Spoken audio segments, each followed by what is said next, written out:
everybody, and welcome back to another One of Everything Wednesdays. I am your host, MrBevers. That's right, we're back again with MOZ Magic. There it is, MOZ Magic. Look at all these tournament kits we have. Look at them. Look at them all. What a crazy, crazy assortment of things. Mo has so much stuff. It's so cool. His shop is amazing. It's definitely like when you walk up to it out front, you're like, there's no way that this is a magic shop. And then you walk in and you're like, holy moly, how did I not know about this magic shop? It's amazing.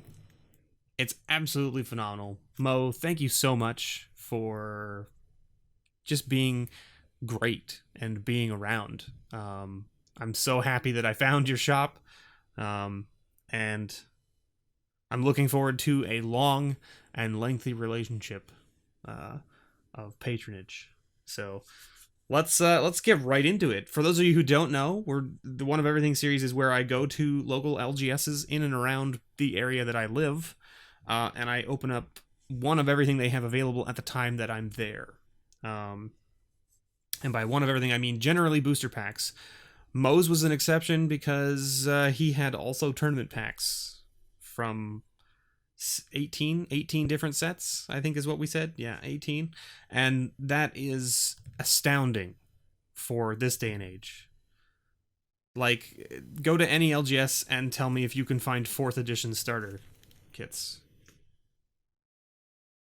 Like, it's just not a thing, right? And okay, like let's forget 4th edition. What about Urza's Saga? Where are you going to find someone who has Urza's Saga starter kits? Or tournament packs? Whatever you want to call it. Like, it's not a thing. It's not a thing that is around by any means these days.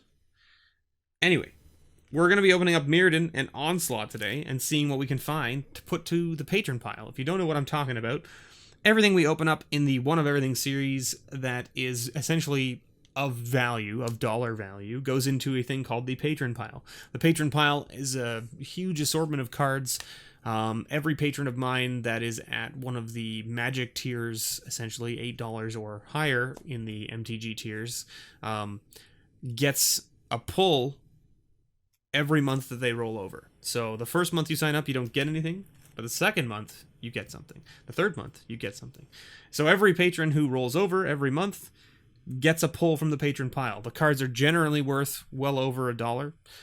Sometimes, they could be worth about $1. Maybe they're in and around the dollar range.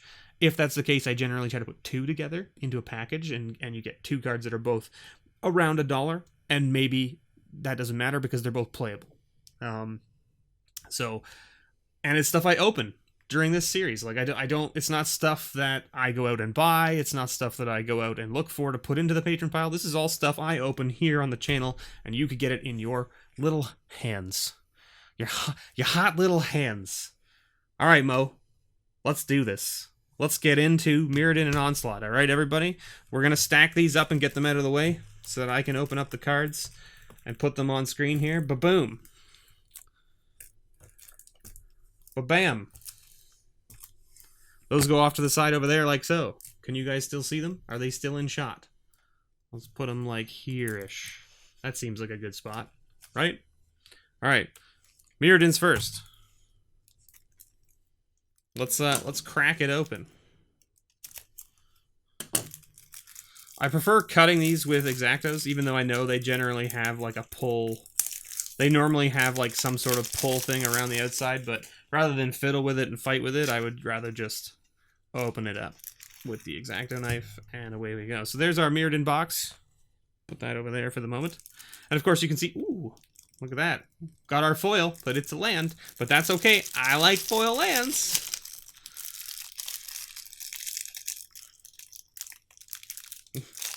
Alright, so as Mo was telling me previously, is that your chances of getting a foil in these is like 90% or something along those lines. So you're almost always guaranteed a foil of some kind. I don't know. So these are the lands. Okay, so those are the lands. And he mentioned that I should riffle through the lands just to make sure. because sometimes these tournament packs do have misprints where it's like the land pile actually isn't a land pile and ends up being just like a bunch of other cards, whether they're all rares or something like that. He mentioned specifically in the last video in the comments that he himself has opened up an Ice Age one where all the lands were replaced by rares. So that's pretty cool. So anyway, there you go. Nice little foil planes. Ooh, you know what we should do? We should turn on this. Probably. That seems like a thing. Let's turn this on so that we can make sure that you guys can see what I'm doing here. And then let's see if we can't scan that. So that says it's a planes. Now it says it's from Dual Decks, but it's not from Dual Decks. It's from it's not that one. It's not that one. I don't know how you saw that one, but that's not what it is. It's stop seeing the dual dance. There we go. Okay. Seize the Mirrodin land. Let's get rid of this nonsense. And then let's change this to foil. There we go. $1.17 for that land right there. So there you go. Something that will end up in the patron pile because it's over $1. See? And then of course, like the lands in this set are just absolutely gorgeous. Like the whole like kind of like Mirrodin like kind of like I guess like metallic landscape theme is super cool. Like look at this plains. Absolutely gorgeous. It's like a plains, but it's like a plains made out of like metal plating, which is super cool. This is a fun set for me too because I've actually played during Mirrodin. I didn't play a lot during Fifth Dawn and Darksteel, but during Mirrodin I did definitely play a few F&Ms back in the day. Now, rares on the front, it looks like 1, 2, 3. I believe there's 3. And then are we on uncommons? Yes. So 1, 2, 3, 4, 5, 6, 7, 8, 9, 10. That should be all the uncommons. And there's our commons. So I like to do it this way, just so that we can do it like a normal pack. There we go. Of course, we've got our booklet here. They keep changing it up too, right? Like where the rares are and stuff. So of course, you know, like, you're the best Magic player in your house. What's next? That's a good question. It's even a good question for now, right? You know, people have been asking about how to qualify for a while now, right? So anyway, in Mirrodin introduced equipment. This was a set where equipment became relevant, became a thing. And then, of course, it also introduced Affinity, which a lot of you know is now a deck that gets played in Modern and Legacy quite a bit. And then it also introduced artifact lands, as well as Imprint and Entwine. So Imprint's an interesting one. It's like where you exile a card from your hand when you cast it, and then... or maybe not from your hand, but like sometimes, like for instance, Mimic Vat is when a creature leaves the battlefield, you can imprint it. So like imprint is just an ability that allows you to essentially stick a card onto something else that then does something. So like Isochron Scepter is like, you know, exile instant or sorcery with 2 or less costs from your hand, and then you can cast it by tapping Isochron Scepter and paying 2 mana. So it essentially allows you to recur that spell as many times as you like, which is kind of cool. So Imprint was kind of cool. Entwine was the one where it's like, it's a choose one card, but if you pay the Entwine cost, you get to do both of the things on the card. So like Tooth and Nail is a big one from that, right? Everyone knows Tooth and Nail. It sees a lot of play. So anyway, let's get into it. There are a few commons of note that we need to keep an eye out for. And the commons of note from Mirrodin are, of course, the artifact lands. Ancient Den and Tree of Tales are the only ones about $1 or more, but I'm going to pull out all of the artifact lands just in case. So like there's Great Furnace and Vault of Whispers and Seat of Synod, right? Or Synod. Yeah. And then the other commons we have to pull out are Welding Jar, Dream's Grip, and Molten Rain. Those ones are all over $1. So we'll keep an eye out for those and see what we find. The other thing to note is that all of the commons and uncommons in these packs are all unique, so you don't get any duplicates, which is nice when you have a set that has 306 cards in it. Mirrodin was a very large set.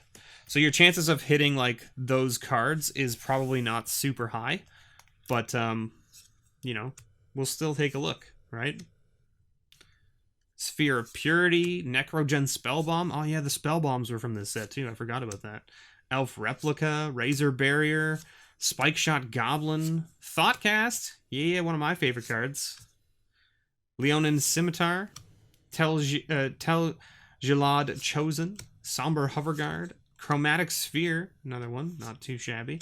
Pyrite Spellbomb, Tel Gelid Archers. Hey, there's the Ancient Den. Ancient Den is like $2 and like 60 cents or something like that.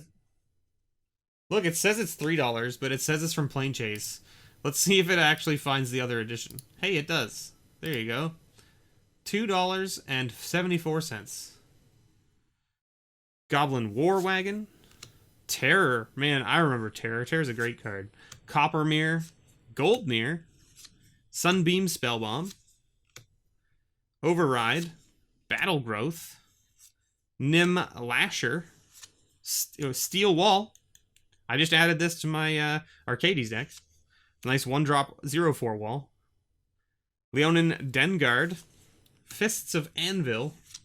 Hey, Welding Jar. Nice. We'll take it. Look at that. We hit the 2 top commons. Pretty sweet. And Lumen Grid Warden. So there's our commons. Didn't hit a Dream's Grip. Didn't hit a Molten Rain. And only hit one of the artifact lands. Still, not too shabby. Not too shabby. Uncommons, we have a few here. Of course, we've got Isochron Scepter, which was an uncommon in this set before it became a rare. We've got Lightning Greaves, Talisman of Progress, Fabricate, Talisman of Dominance, Talisman of Indulgence, Crystal Shard, Mirror Retriever, and Power Conduit. Those are all over $1. Tempest of Light, destroy all enchantments. Ah, Fire Shrieker, good old equipment. Slith Predator, Tajnar Swordsmith, Flayed Nim, Creeping Mold, 1 Dozen Eyes. What a horrifying thought. Ah, the Loxodon Warhammer. Its original printing, uncommon, not a rare. Came out as a rare later in one of the core sets, I believe. Not super pricey anymore. Still, it's like 90 cents. Like, I mean, here, like, I'll scan it. You'll see. It's like, that says it's $1.15, but like, that's the Commander one. Let's see what it says about the uncommon. Hey, look at that. It says it's $1.18. We'll take it, I guess. There you go. Skeleton's Shard. Hey, we got one of the talismans. Talisman of Indulgence. That's one of the ones that's like $2. Okay. And then we're on to our rares. Wow, look at that. $3.90 for the Talisman of Indulgence. There you go. So it's not too shabby. We've hit a number of things to put into the patron pile already. That's pretty sweet. Okay, Troll Ascetic, which is an interesting little troll. 3 mana, right? 1 and a green. And it's a 3/2. And it says it can't be the target of spells or abilities your opponents control, so it has hexproof. And then you can pay 1 and a green to regenerate it, which is pretty cool. Ooh, we got a Mindslaver. Alright, cool. Troll Ascetic, not really worth anything. Mindslaver's a sweet card. I don't know if it's worth anything, but it's a sweet card. What do we see? There you go, $5. We'll take it. Mindslaver is just a sweet card. And our last rare is Altar of Shadows. 7 mana. At the beginning of your pre-combat main phase, add a black mana to your mana pool for each charge counter on Altar of Shadows. Pay 7, tap, destroy target creature, then put a charge counter on Altar of Shadows. Interesting. That seems like a very, very rampy artifact that blows things up, but at the cost of 7 mana, which seems very inefficient. If you could lower the cost of Altar of Shadows and the cost of its ability, it would probably be pretty sweet. But especially once you get it up to essentially adding 7 black mana to your mana pool, because then you can just use that black mana to activate its ability so then you can just destroy something for free every turn, and then eventually get to the point where you have so much black mana that you don't know what to do with it, right? Anyway, there you go. That was pretty sweet. We hit 5 cards we're putting into the patron pile, which is pretty awesome. And of course, we got 2 rares that are like not super crazy, but they are interesting. We got a sweet foil plains, and of course, I got my Thoughtcast, which it's just something I like. So I'm going to put those off to the side over there, and let's move into Onslaught. Now, Onslaught's a little bit different than Mirrodin in the aspect of it doesn't have a crazy amount of value in like the commons It does have some uncommons of note. Let me just pull up the price here. Yeah, so like in the commons, we have Well-Wisher at $1, and that's about it. And then in the uncommons, we have about, what, 1, 2, 3, 4, 5, 6, 7, 8. 8 cards over $1. And so like there's not a whole heck of a lot. Now, you can also see here, we're moving into the territory of the cards just being in the box and not being wrapped internally as well. So now we've moved into where the cards are just kind of like in the box without any wrapper. So then, of course, we've got, I believe this is our foil here on front of the lands. And then we got our sweet lands. These lands, I love this old border style. It takes me back. Because this was like, Onslaught was sort of like when I was playing at my peak with my buddies in high school and stuff. And so it just is super reminiscent for me, the old border. I love these lands. They look absolutely gorgeous. The old border is so nice. Now, that being said, I mean, like, it's not that I don't like the new borders and that I don't like the new lands and stuff. I just think that these, like, if you compare it, right? I feel like these borders are cleaner than the new borders. Do you see what I'm saying? Like, the new border is just a thin, weird brown line with, like, some stripes on it to signify that it's land. Whereas this is a nice, thick, kind of, like, brownish gray border. And the box is all, like, double lined around. And, like, everything is in its own area. Whereas this, everything butts up against each other, right? Do you see what I'm saying? Like, so the box for the thing that says basic land is butted up against where the island is and butt up against the art. And the island one is butt up against the art. Whereas this is like, it's above the art. And yeah, okay, your art is smaller because of that. But I think it just makes the card look cleaner from a design perspective. Like, it just makes it look more organized. In my opinion. Now, I mean, like, that's just my opinion. And maybe that's just the nostalgia in me that's like, no, I love these old borders. If they took some of the lands, like some of the new art lands, and stuck them into these old borders, I would go bananas for it. It would be absolutely phenomenal, and I would love it. That being said, let's take a look at our little pamphlet. You're the best Magic player in your house. What's next? Wait, you said that you said that in the last one. I feel like you guys are just repeating yourselves now. Okay, rules insert. We've got Morph, which is the big one. That's the biggin. As you can see, Morph's the biggin because it has, what, 7 bullet points? No, 6 bullet points. So it's obviously the newest, biggest thing that's coming in, and it's like, you need to know about this stuff.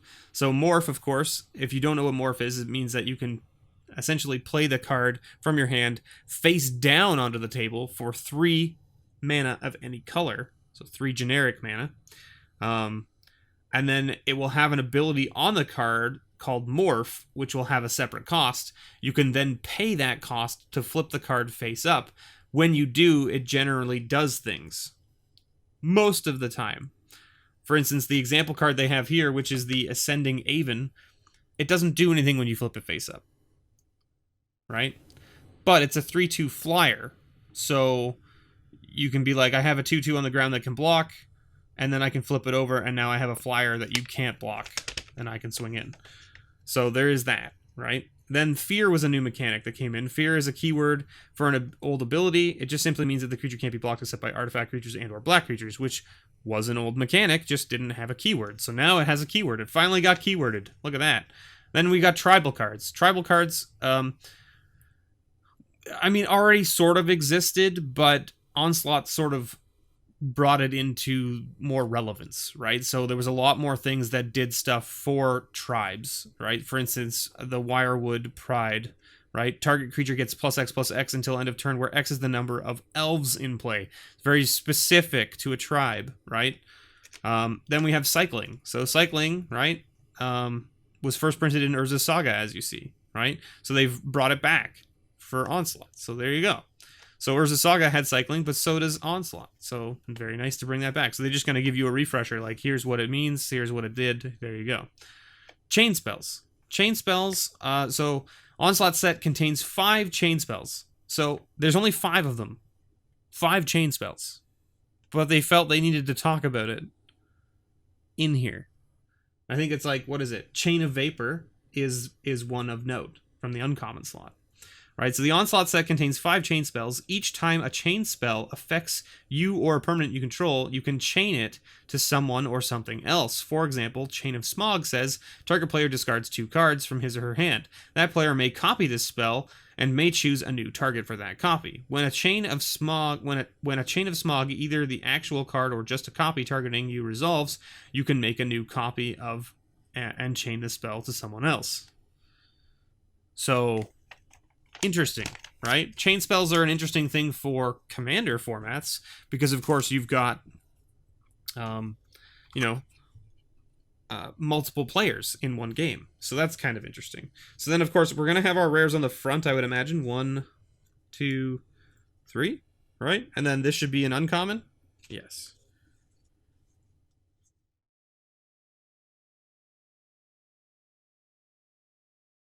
Okay, there we go.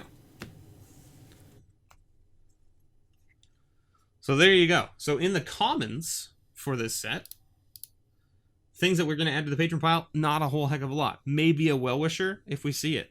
But we will go through things. So there you go. Swat with Cycling. Dive Bomber. Goblin. This set takes me back quite a ways because of all the tribal. Like, me and my friends we just played tribal decks. I was Clerics.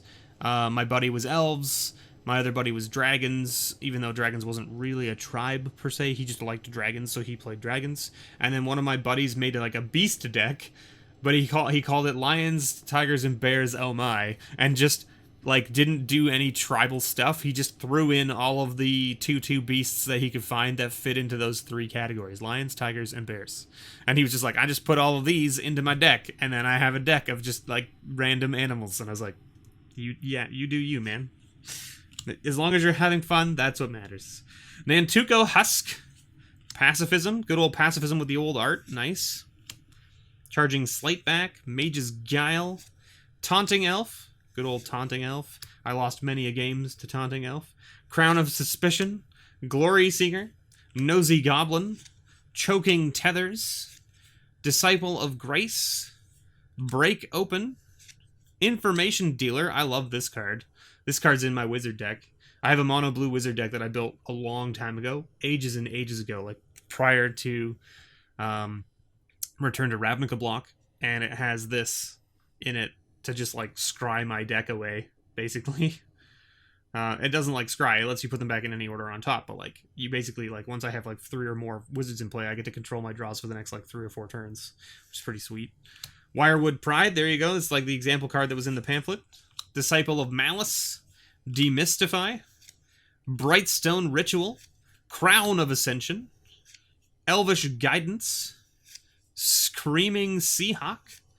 Wirewood Herald, another great elf card.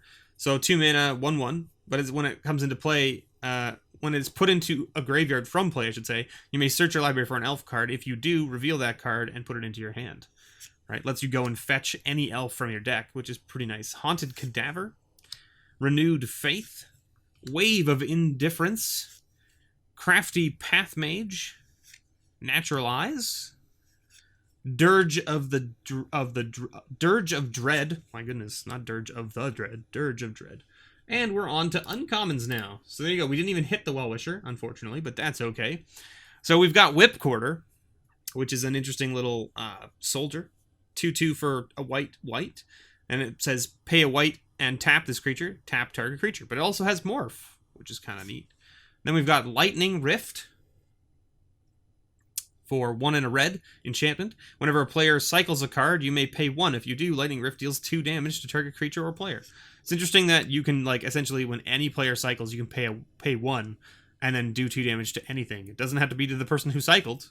It can be to anything or anyone, which is kind of neat. A Fetto Grifter for 2 and a blue. Tap 2 untapped wizards you control. Tap target permanent. Didn't run that in my wizard deck. My wizard deck was more about tapping my wizards to counter other opponents' spells and then pinging people, because I just had like all the wizards that ping for 1, and then I had and then I had the patron Mage, which was like all your wizards have tap a wizard you control to counter a spell unless they pay 1. So like it was just a mayhem of having a whole bunch of wizards on the table and then just countering everything everyone does.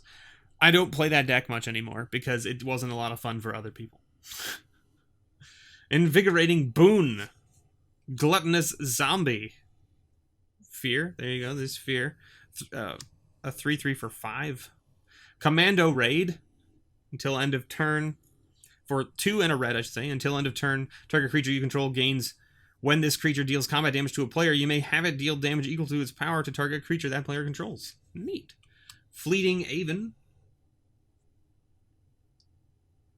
Wait, the Epheto Alchemist. Was that a card that I should have pulled out? No, we had the Epheto Grifter. Right? Yeah, okay. Epheto Alchemist is the one we're looking for. Not Epheto Grifter. Okay. Fleeting Aven. I just looked over at my list of things to keep an eye out for. So we have Wirewood Lodge, Chain of Vapor, Epheto Alchemist, Blackmail, Soulless One, Dwarven Blast Miner, and Explosive Vegetation. So far, we haven't seen any of those.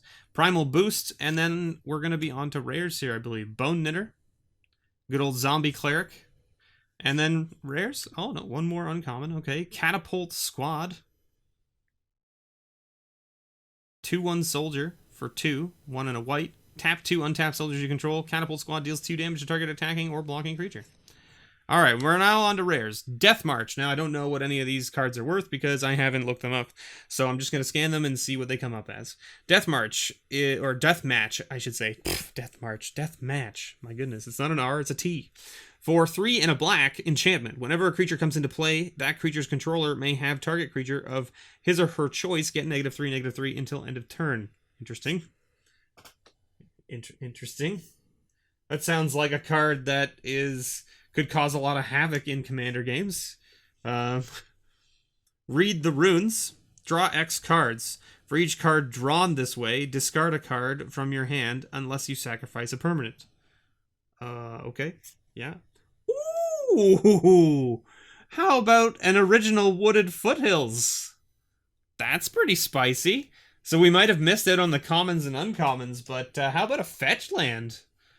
Nice. Yes, I'll take it. $41. Look at that. That's pretty spicy. It's pretty spicy.